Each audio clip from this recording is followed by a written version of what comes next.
Oi, gente, tudo bem? Bom dia, boa tarde, boa noite. E vamos para o último capítulo da parte 2 do livro. Então a gente já está no capítulo 47, né? E esse é o último capítulo. Depois desse capítulo, a gente vai ler a primeira parte agora. E a última parte a gente lê na próxima e já vai partir para a terceira parte do livro. Então é o capítulo 47 do Cristiano. Olha só quanto falta, gente. Falta bem pouquinho. Vamos lá? Capítulo 47, Cristiano. Ele nem mais lembrava como saíra de Santa Amaro ou como voltara para o apartamento. Um milagre não ter causado ou sofrido um acidente de trânsito. Entrou apático na sala de janelas amplas, com a noite chegando de mansinho. Jogou-se ao imenso sofá macio. Toda a vontade, coragem e força, construída em mais de 100 anos, ruía, cedendo sob o impacto de ver Beatriz mais uma vez. Ela estava etérea como em seus sonhos, mas ao mesmo tempo presente. A aura dela precisava se acalmar e tentar compreender tudo aquilo. A descrença do que acabara de acontecer a ele menos de 3 horas atrás era algo abalando mesmo as estruturas de seus conhecimentos místicos e o fazia sentir quase um medo irracional. Para onde ela fora? Onde estava naquele momento? Ele sentia-se impotente, incapaz. A noite caiu e o encontrou sentado ao sofá, usando a mesma camiseta e a calça com as quais saíra tão displicente no início da tarde. Estava apertando as mãos uma na outra e ainda preso dos pensamentos quando ouviu uma batida na porta, e mais outra. Despertou do transe diante da estranheza da situação. Nunca ninguém ia ali, com exceção do seu contador da firma. Devia ser da portaria. Era impossível subir ali sem aviso prévio ao interfone. Olhou pelo olho mágico e não era o porteiro, mas parecia um rapazinho. Pensou um pouco se abriria a porta, ainda mais que aquele visitante não tocara a campainha. Nova batida e a voz abafada pela madeira. Olá! Vim conversar com o senhor Cristiano Alencar, homem de Deus. Como se faz para entrar? Cristiano Alencar. O nome o fulminou igual um raio. Há pelo menos 100 anos não era chamado assim. Atento, apesar da angústia, abriu a porta de todo. Viu-se de frente a frente com um belo e alto rapaz de menos de 20 anos. Mas isto poderia ser enganoso. O rosto lembrava algum tanto quanto angelical, sem barba, cabelos longos como de um roqueiro, e usando uma simples camisa rústica de algodão e calças de couro, chinelos artesanais também de couro comum. Parecia alguém dos interiores, observou, mas de certo não era daquela época atual. Leu a aura dele e ela se revelou um vazio negro e desesperançado, como se toda a bondade tivesse sido sugada para dentro e dizimada sem perdão. Recuou por instinto. Era sobrenatural. Boas noites, senhor Cristiano Alencar. O rapaz sorriu para ele, o rosto seráfico e agradável. Aproveitou o recuo do Papa-Figo para entrar no apartamento elegante. Quem é você? Cristiano agora estava todo alerta, pronto para atacar a qualquer momento. Magnífico lugar aqui, o rapaz exclamou deliciado. Bem melhor e mais moderno que aquele seu palacete do Sítio da Cruz. Não é mesmo? O liminar lançou-se contra o garoto, empurrando-o na parede e o imobilizando. Isto é alguma brincadeira? Quem é você? Sabe com o que está lidando? O rapaz parecia impassível. O rosto ia aos poucos, assumindo uma aparência diabólica. Sim, mas talvez você não saiba com o que você está lidando. Solte-me agora. Cabeleiro usava um comando de voz sobrenatural, algo irresistível, e ele o soltou na mesma hora. Percebeu estar diante de algo diferente de qualquer coisa antes vista. Respiravam com dificuldade, olhando um para o outro, mas Cabeleira trazia um sorriso, ao passo que Cristiano estava tenso e agastado. Desculpe não ter me apresentado, sou Cabeleira. Quem? O olhava confuso. Cabeleira? O personagem do livro de Franklin Távora? O jovem de cabelos longos deu um muxoxo. Parecia não gostar daquela comparação com um personagem romântico. Não almofadinha de livros açucarados, homem. Ô Cabeleira. O próprio, único e inimitável. Cristiano se impertigou. Pela aura, aquele rapaz não era humano, nem fantasmagórico. Estava em uma categoria diferente, assim como ele mesmo. Cabeleiro, o cangaceiro das antigas lendas do Recife? Arriscou. Claro que sim. Cabeleira abriu os braços expansivos. Existe todo um lugar, onde as lendas e assombrações circulam livres, e lar, eu, cabeleira, reino. O Papa Figo mal disfarçou um sorriso de mofa. Desculpe, mas isso soa tão infantil. Cabeleira não gostava de ser ridicularizado. Ficou de súbito sério e grave. Todas as assombrações estão lá no meu reino, inclusive o Visconde de Suassuna e sua amada Beatriz. Observou o sorriso morrer no rosto do Papa Figo. Aquele filho da puta não iria passar por cima ou fazer pouco dele. Cristiano, de repente, sabia ser tudo verdade. De alguma forma, os livros e tratados estavam certos. Onde está ela? Beatriz. A voz estava cheia de urgência e alterada. Cabeleira percebeu com satisfação. Evoé, como eu disse a você. Ele passou a mão nos cabelos impaciente. Quero vê-la agora. Não estava com humor para jogos de palavras. Eu levo lá. Cabeleira deu um sorriso devastador. Mas precisa confiar em mim. O rapaz fitou o cangaceiro de soslaio. Um silêncio desagradável se fez presente. Os dois homens avaliando um ao outro. O que aquele ridículo ser sobrenatural sabia sobre Beatriz e sua aparição para ele em Santa Amaro das Salinas? Decidiu. O silêncio a respeito do acontecido naquela tarde era no momento a melhor atitude. Fingiria concordar com tudo. Ok, e onde diabos fica isto? Perguntou cauteloso, pois sentia ser necessária toda a sua força e cuidado naquele momento. Cabeleira sorriu misterioso. Fora deste plano de Recife, o lugar temido por todos dessa cidade, a cruz do patrão. Mas, como disse, é necessária a sua confiança. O rapaz pegou de pronto as chaves do carro sobre a mesinha. Se Beatriz estava com aquele maníaco, ele iria recuperá-la. Mas nenhuma pergunta ou questionamento. Cabeleira coçou o queixo espantado. Fácil assim? Se eu soubesse, teria aparecido aqui bem antes. Vamos, Cristiano murmurou entre dentes. E é bom que seja verdade.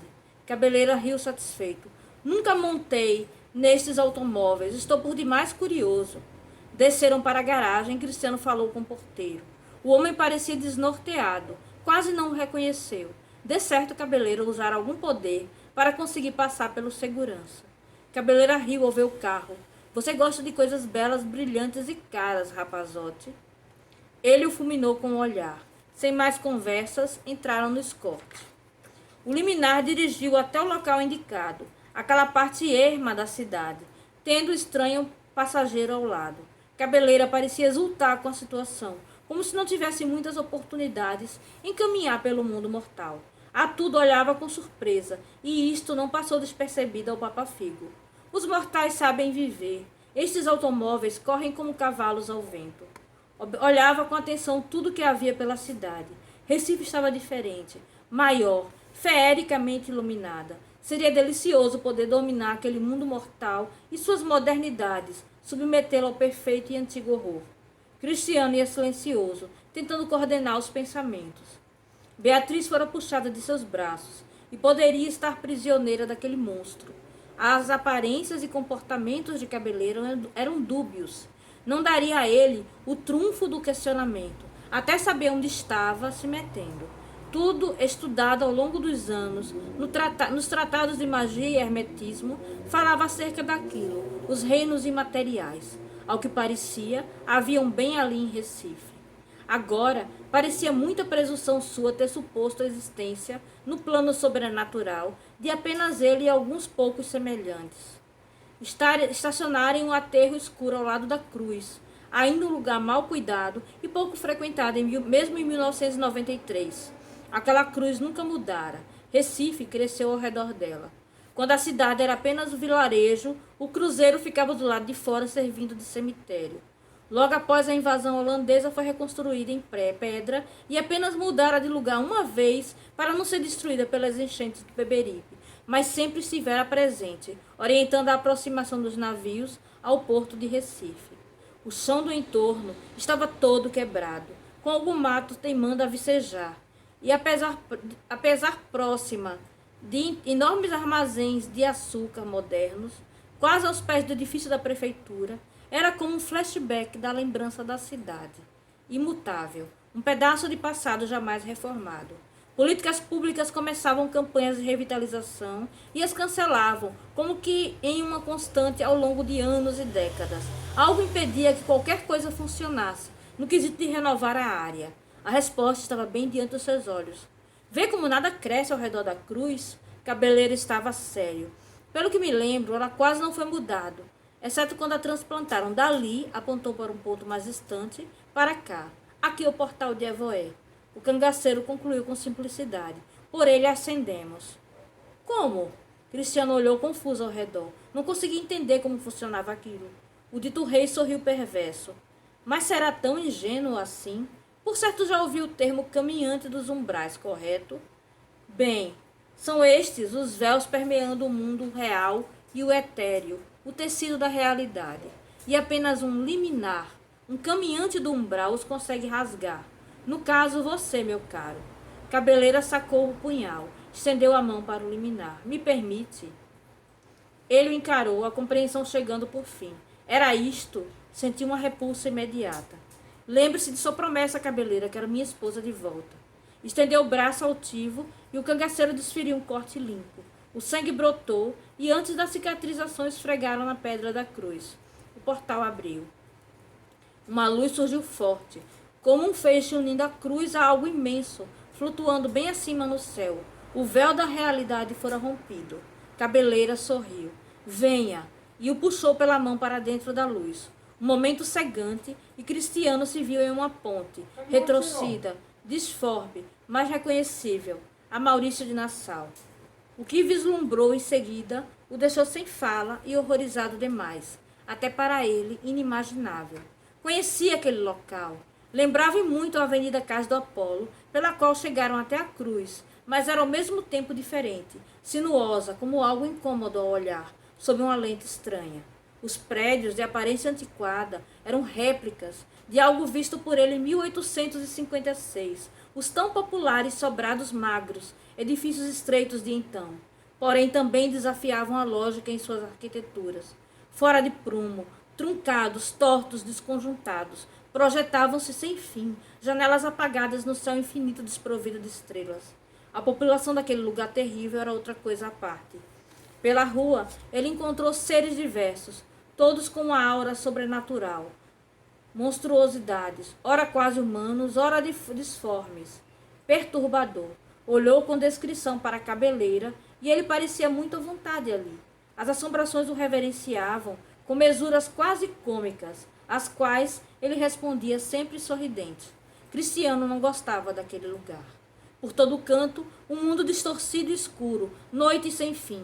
As inúmeras assombrações em festins, bacanais, orgias. Então se viu guiado, através daquele Recife deturpado, sentindo-se estupefato e nauseado, até o centro de tudo, a réplica do cemitério de Santa Amaro. Ao ver o cemitério duplicado ali, novas esperanças encheram o coração de Cristiano. Chegaram às portas do mausoléu e lá entraram. Cabeleira parecia satisfeito demais, triunfante demais, pôde perceber. Aqui é o meu reino, como disse. Daqui observo todo o Recife, infelizmente menos presente do que o desejado. Caminharam até a sala do trono. Cabeleira deixava o palácio fazer o trabalho de impacto emocional. Ao contrário do exterior, ali tudo era belo e requintado. Uma visão também distorcida de algo elevado e sublime do ponto de vista artístico, mas ainda assim magnífica em sua estética aterrorizante. O piso negro refletia as paredes escuras, criando um brilho azulado. As pinturas de anjos caídos, agônicos, góticos e setecentistas estavam por todo lugar, e frisos de metal escuro adornavam com intrincados desenhos. Cada um destes desenhos tinha uma vida própria, como se estivessem em um movimento demoníaco. O liminar apenas observava tudo isto, silencioso. Quero vê-la, Beatriz, disse por fim em voz controlada. Vou parar agora, gente, porque aí a gente termina o capítulo no próximo vídeo. Eu espero que vocês estejam gostando. Um beijo e até o nosso próximo encontro.